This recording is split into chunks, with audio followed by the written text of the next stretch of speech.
সত্য চাপা রাখলো একদিন বের হয়ে আসে, আর বিচার এড়ানো যায় না, হয় আজ নয়তো কাল। এই দৃশ্য শুধু একটা ঘটনা নয়, এটা সময়ের আগে দেওয়া এক ভয়ঙ্কর বার্তা। ফরিদপুর জেলা দায়রা জজ আদালতের চত্বর আজ হয়ে উঠল এক অনুতপ্ত ভালোবাসার সাক্ষী। একটি হত্যা মামলার একজন আসামিকে দেওয়া হয় ফাঁসির রায়।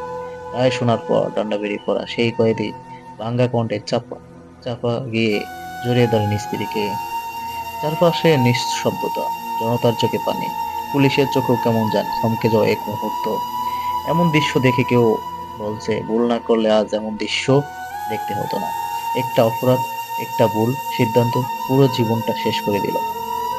এই ভিডিওটি দেখে আমাদের সবাইকে শিখতে হবে, যে কোনো অপরাধ, মিথ্যা, অন্যায় হয়তো প্রথমে ধরা পড়ে না, কিন্তু চিরকাল চাপা থাকে না।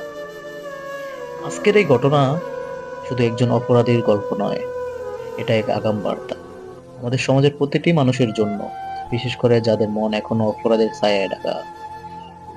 এই আসামিগুলো আমাদের কি শিখিয়ে গেল? শেষ মুহূর্তে কান্না করে আর ফিরে পাওয়া যায় না। ভালোবাসা থাকলেও জীবন শেষ হয়ে যায় যদি পথ সঠিক না হয়। তোমরা যদি এখনো অন্যায় করে চলেছো, থেমে যাও, এখনো সময় আছে। আল্লাহর দেওয়া ফিরে আসো, আল্লাহর দরজা বন্ধ করেনি।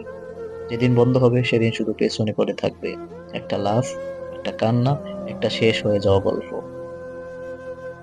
সবার উচিত এখনই নিজেকে বদলানো, কারণ সত্য একদিন সামনে আসবেই, আর বিচারের মুখোমুখি হতে হবে আজ অথবা কাল। তো সবাই অপরাধ করার আগে একটিবার চিন্তা করবেন, যাতে আমি যাকে মারতেছি, হত্যা করতেছি, তার কিরকম কষ্ট হচ্ছে, এবং এর জায়গায় যদি আমি থাকতাম, আমাকে কেউ আঘাত করে, তো সেই আঘাতের আমি কি কষ্ট পাবো না? আমি কি এই আঘাত আমাকে কি অন্য কেউ দিবে না? আমার কি কোনো বিচার হবে না? এই চিন্তাধারা যদি যারা করে, তারা অবশ্যই এরকম নৃশংস হত্যাকাণ্ড বা কোনো কাজ করতে পারে না কোনো মানুষ। তো এই ঘটনা থেকে শিক্ষা নেওয়া উচিত, বিচার একদিন হয়, তারও শাস্তি হয়। সে যেভাবে একজনকে মেরেছে, তারও একজন এভাবে মরতে হয়। তো সবাই ভিডিওটি শেয়ার করবেন এবং সতর্ক থাকবেন। সবার জন্য একটি আগাম বার্তা দিয়ে গেল এই ভিডিওটি। ধন্যবাদ।